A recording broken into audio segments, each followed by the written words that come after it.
doesn't get any more authentic than this. Welcome to the Voiceover Gurus podcast.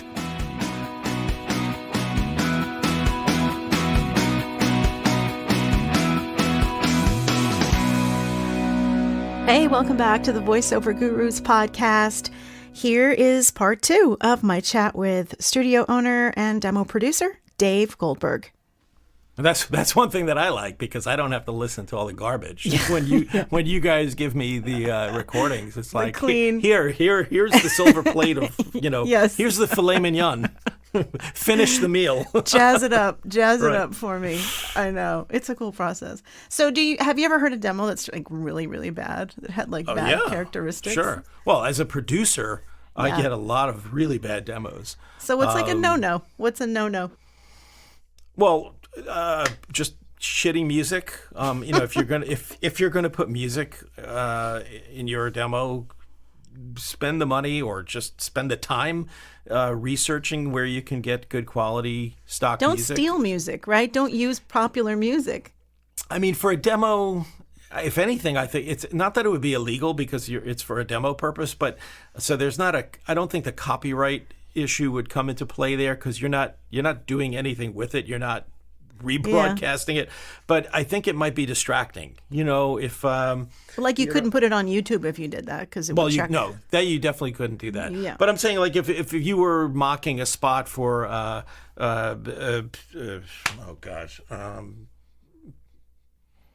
lawnmower, and you use Rolling Stone's "Start Me Up," Yeah. And to me, as a producer, that would just distract me. I would just be I'd wonder, wow, how did they get to use that track, and who did they know at the Rolling Stones camp that let Right. them, just don't. There's no point. Yeah. It's not going to do anything to help you get work. What do you think about when people slate their own demos? No, it's not necessary. Right. I mean, you've got the demo. You see the person's name. It's coming in the email. It's it's probably the file name has got it, and it's not necessary. The old days, when there was tape, you would do that. We're well beyond, thank God, that. But getting back to music, there are a lot of places, and I mentioned, buying music. You don't have to buy music. There are plenty of really good sources of free stock music. You've got like Audio Blocks is one that comes to mind. Premium Beat. I don't think Premium Beat's free, but they have really good music. Pond 5 is phenomenal, but also fee-based. And then if you are using Adobe Audition and you're in the cloud, the Creative Cloud, which is a monthly or an annual subscription, that comes with access to stock music and stock sound effects as well. So that's pretty cool. That's another added bonus, and so that's worthwhile looking into. So there are a lot of, if you Google stock music library, or royalty free is the keyword. What you want. Royalty free stock music. You could even, no charge, free, just see what comes up. But if it sounds cheesy to you, it's cheesy. It's going to be cheesy to everybody. Right. It should be, you want to use high quality music. You're a high quality, hopefully you feel your voice is high quality. So don't degrade it with inferior music. Keep everything, top shelf. If your recording didn't come out well and it's distorted, it just doesn't sound crisp, do it again. We're not talking, you didn't record. Don't put it on your demo. Don't put it on your demo, because it's just a poor reflection of you. So I'm telling you, these are things that you asked, what have you heard in poor quality demos? It's stuff like that. Somebody sends me a demo and their voice is like not recorded well. Like, to me, it's like, do you care? You must not care about your own voice if that's what, like, hey, perfect analogy. I'm the man of analogies, if you know me. You hire a black car service, stretch limousine to come to your house to pick you up. If the thing is like got a tire missing and the mirror is hanging off the door, and but the driver comes up and he says, "Oh, hi Dave, how are you? Come on, I'm ready for you." You'd be like, "Oh yeah," and you'd be looking at the car and be like, So the driver is the voice, but. Right. But the car is the demo. It's like, what the fuck? Yeah. Yeah. Well, these days, I think some people, someone just asked me about it yesterday and said, can't I just scrap together a DIY thing and post it and send it out? Maybe. And I'm like, is that the impression that you want to give people? Right. I mean, today, with how many people are competing to do voiceover, it's insanity, and this is what you want to come out of the gate with? A lot of people think they're going to do it themselves. I would not go into this at all with the it's good enough attitude, right? Because you are just going to be lobbed in with the masses. There are. I'm not saying this because he produces demos and that's what we do here. We're not saying it to make money. It's just honesty.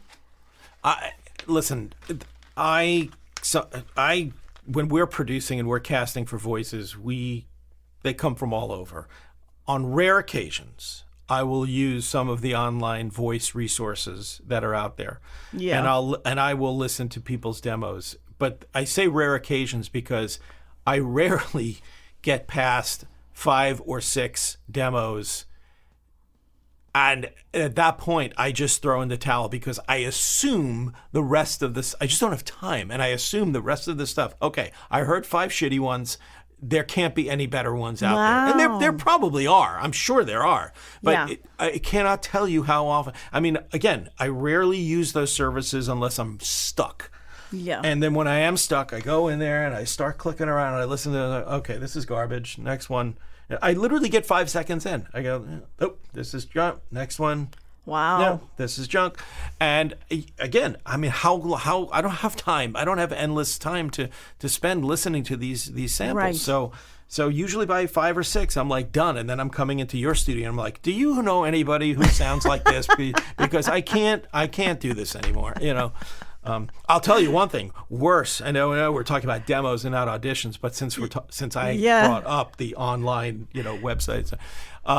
So if you're going to do auditions, Linda's heard me say this a million times, but if you answer an audition from one of the online portals, and you subscribe and you're a member of the portal, and they're looking for a voice with specific requirements or criteria, please don't audition unless it's like a pretty direct hit. Okay. Yeah. Like if they're looking for a female British voiceover 30 to 55, and you're a female who's 22 and lives in Kansas, don't submit the audition trying to sound like you're from London, okay? Because the person needs somebody from London. They don't need somebody from Kansas sounding like they're from London who's 15 years younger than what they're really looking for. Because that's the kind of crap that I deal with all the time with specifically those sites. I think people just think, well, I'm just going to send it anyway. What's the worst that can happen? It's got to be. Gotta be. Yeah, and sometimes I get the same person auditioning, not back to back, but like I'll run an audition in May and I'll get a person who totally submits incorrectly. Yeah. And then a month later I'll run an audition for something completely different. The same goddamn person is giving me the audition for something totally different, and they also can't or not appropriate to play that part. It's like, you want to blacklist these people. I wish there was a way to do that. Now, this isn't even, we're getting off track with the demos, but here's sorry. a question for you. No, sometimes people will ask and say, how many takes do you submit? So, I mean, I usually for say, an audition? Yeah. Like, what do you like to hear? I like to hear one good one, but I'll take 2. Yeah, I'll take 2. No more than 2. But the second one needs to be different, right? Oh yeah. Linda and I both know, and you probably brought that up as a lead, but we happen to know somebody who their second take is. It's always the same as the first. I almost think they clone it. Yeah. But because sometimes in audition you will say, submit as a cast. When I'm casting, I may say, submit one to two takes or no more than two takes. But again, that's a gift. If you see that as a talent and they're saying you could submit two takes, do it. Submit two takes, but submit two really different styles so that you can show me that you have this range. Yeah. Mm-hmm. But this one person, it's like there's no range. Delivery, it's the same exact one. There's no range. If you don't have anything else to submit, well, it makes sense. So as far as demos go, okay, I think we've covered a lot. You talked about the number of spots that you think fit well. Right. Talked about the process. How long do you think it takes? How long does it take you to mix a demo from? I know you kind of chop it up because you do other stuff. Yeah, I mean, if I just the full demo, like taking it from voice to the isolateds to the composite. Like take all your time together and. Yeah, I would say it's probably like a 2 to 3 hour process to really do the right way. Mm-hmm. Sometimes I get lucky. A lot of it has to do. A lot of that, by the way, that time is not just me just putting music on under a voice. It's selecting the music. It's going through, and analyzing it. And again, my internalization of like turning this into a symphony and like hearing the parts and what kind of underscore music would work well with that voice. And so there's like all of that. And I will spend a lot. I mean, I could spend sometimes 20 minutes to could even be a half an hour on one demo just to pick the music bed. Or the sound effects. Like the one with that Nike one we were talking about. Originally, I was putting music in there, and just every piece I picked that I put in there was like, It's like it would have been good enough. It would have been fine. But it was, take it to the next level with what you did. Something just wasn't working. Something wasn't working for me. And then when I started to think about it, oh wait, he's running. I turned it into a very active action. That took a lot of time to put together. That spot probably took 45 minutes to an hour for me to actually create, because I was really creating something. I had to find 4 or 5 different sound effects. I had tennis in there. I think I put some basketball sound effects, and it's not all just layered at the same time. They kind of like it's a tapestry. They kind of move. Now, throughout. Heading back to the actual music, I've seen you at times where like maybe you want a certain ending. But because when you download these pieces, they come in different lengths. Sometimes there'll be a 2-minute one, 2-minute version, 30-second version, and then there's pieces where you have to say, "Wait a minute, I needed to end." So, with the musical background, I think that helps you to be able to, with the beats, because that's usually what I have a little bit of trouble with myself. But I'll listen to something, and then I kind of Frankenstein the piece together. I'll do multiple edits. I may take the 2-minute cut, the 2-minute version, or whatever the longer version is, and I may literally slice that. So I do what's called spotting. I'll go through the piece of music, and I'll literally, as I'm listening to it, I'll just put marks along the track at different points, like where the music changes, where there's a morph of music, like maybe when it goes into the chorus.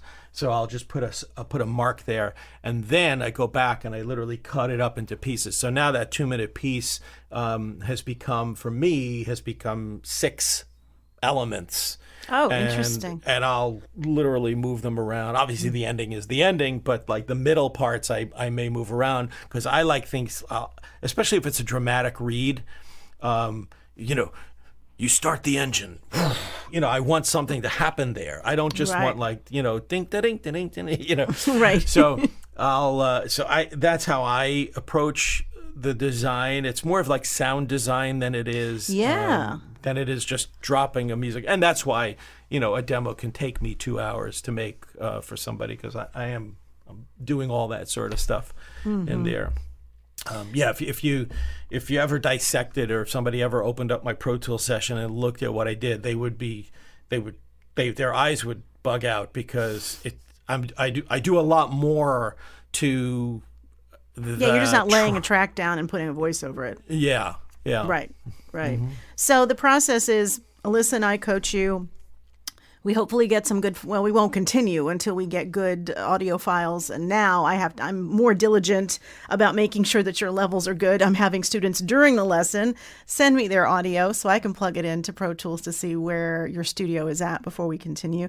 And then I send it over to Dave. I clean up what I think will work after we've had some chats. And then you then go into the process of creating these isolated, each individual piece.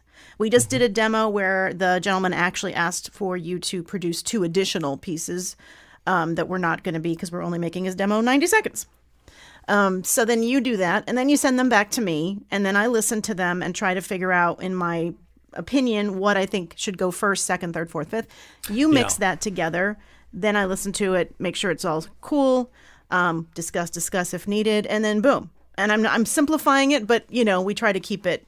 That's pretty much the process. I do like kicking it back to you once I create the isolated versions. I enjoy kind of re-inviting your opinion into the process, because obviously I could formulate my own opinion of which with the order of where they should go, but you have much more experience working with that student or that talent at that point. I don't know them. I don't know their personality. So typically, to the people watching and listening, I'll create the 5 or 6 isolated pieces. I send it back to Linda. I go, here they are, before she even plays them for the client, for the student. I say, tell me what you think the order should be, and then she'll send it back to me. Usually, I'm fine with it. I'll agree. Yeah. Sometimes it's spot on. Sometimes what you send back to me is exactly what I was going to do myself. And on occasion, I'll say to you, maybe we should just flip 3 and 4. Maybe just those should flip around, and we have a little conversation, and it happens. But again, we're not talking about science. This is just more feel. There's a feel to it. Yeah. It's feel. Mm-hmm. Well, the one that you sent me back today, did you think the order was good? Yeah. I thought that was I thought it was a really good demo. And did you record that one in your studio, or that was submitted? No, he did it in his own. Yeah. Yeah. So it was good. The first piece on it really is characteristic of kind of like his sound. That kind of homey, real guy. Yeah, kind of thing. Definitely had the guy next door kind of real sound. I could definitely see using a voice like that in one of our productions. Yeah, that's awesome. So, this is great. This is so fascinating. I think the music element is so cool, and everybody gets a chance to learn as well what we do, what our process is, and it ain't no joke. This is definitely customized for you. There is nothing is ever formulaic with this. Well, even with the music, I don't even know if I ever recycle, one piece of music in somebody's demo and into another one. It's usually, I almost always start from a completely clean slate and approach each one from scratch. So a couple demos ago, you did mention that there was one student, and you were saying, I'm hearing a lack of confidence in one of the reads. And then I listened to it again. I was like, it's true. So then I spoke to the student, and we recut it. We recut the audio, and now it came out fantastically, because I wanted to be honest with the student as well, to say you were not sounding, as confident as you could. So it's good to get the multiple opinions, because I think the newer demo came out even better. As a result of it. And one other thing, I think this is fairly obvious, but it's worthwhile mentioning, is that these demos are not, it's not a one and done. Right. We're going to do 5 or 6 pieces, isolated pieces in your comp, and hopefully your career progresses and you do a spot and you love the way it came out. That could then become, it can replace, possibly add, it can be added into your comp, or possibly just take out the weakest link and put that new one in there. So your demo is evolved. It's a resume, right? And as you get more job experience, you change your resume. So that's... From a technical aspect, is it, because this is starting to happen a lot, where people will say, I like 3 tracks from my existing, but I want to add a few more. Now, this is stuff coming from God knows where. Well, all right, good point. So if we're producing the isolateds, where we're taking the voiceover and then laying in music or sound effects, and we have that full control, right? We talked about the analogy of making the bed and pulling the sheets back. If we have that ability, it's great. But if we get a finished product, a finished piece from somebody, and whether it could be an actual commercial that they recorded, or someone else produced the demo, or somebody produced the demo, we can put it into the comp, but we can't remix it. I can't, if they say, oh yeah, here's the spot I did, but I'd like the music a little louder. No. You can't change the actual, yeah. Right. So how do you make it work to balance with, how do you make old balance with new? Same thing. It's just experience, tools. Sometimes you can't. That one spot is going to sound different. Yeah. But listen, in the real world, if you had 5 commercials, real commercials, that you had your voices on, they're going to be mixed by 5 different studios, 5 different producers. So they are going to sound different. There's no rule, there's no textbook that says your demo should all sound the same. Right. There's no reason for that. And sometimes I'll actually purposely make something sound different because I don't want it to sound like it was all done in the studio, in that one studio by that same engineer. So what do you mean? How do you do that? Like, what do you mean? That's in my tool bag. These are the secrets. Different level, different amount of compression. Sometimes, if the microphone they were using was a very full range sounding microphone, I may roll off some of the EQ so it thins it out. Yeah. And that doesn't make it sound bad. It just makes it sound different. Okay. So, it's like changing colors. That's interesting. Yeah. I'm so fascinated by. Did you know that my original dream was to become a music producer? I wanted to mix albums. Yes, when I was a teenager, that's what I wanted to do. And I got too intimidated because it was such a male-dominated arena. But I would listen to music. I would pick out every instrument I would do, which I still do to this day. But that's why I find this so fascinating because, it really, wow, it's just so cool. And hopefully people aren't bored by it because I'm fascinated, but it's a great process. I have one final question for you. What does it mean when you master something? Well, mastering is the term is typically reserved for music production, but it is the final stage of processing or the audio process that's applied to a recording before it becomes the master, which the master recording is the final recording. So, back in the day, mastering is still done, but back in the day when there was multi-track recording and you had the big reel-to-reel and you had maybe 24 tracks of instruments, those 24 tracks were sent through a mixer, a big mixing console, right? And it was mixed down to a 2-track stereo recorder. But that was still tape, and then it went from tape to like a master CD or the master lacquer record, which would press the records. So the stage just before it hit that master, just before it became the CD master, was called mastering, and that really was done by a mastering engineer. Still is done very often by a mastering engineer, and it's that final. Think of it as like just the final coat of polish on a car. On a car, automotive, on a car paint. So, car goes through the factory, the seats are put in the steering wheel, the engine, the wheels, the tires, there's a coat of paint put on, but before it gets shipped out to the dealer, it gets that coat of clear coat. That's that's the mastering. Oh, okay. Sounds so technical. This is awesome. It is. And it's really important, and it is very overlooked. A lot of bands today, because so many bands are DIY and they're doing it in their homes on Pro Tools and Logic and GarageBand or whatever, they don't even realize that there is that process that's required.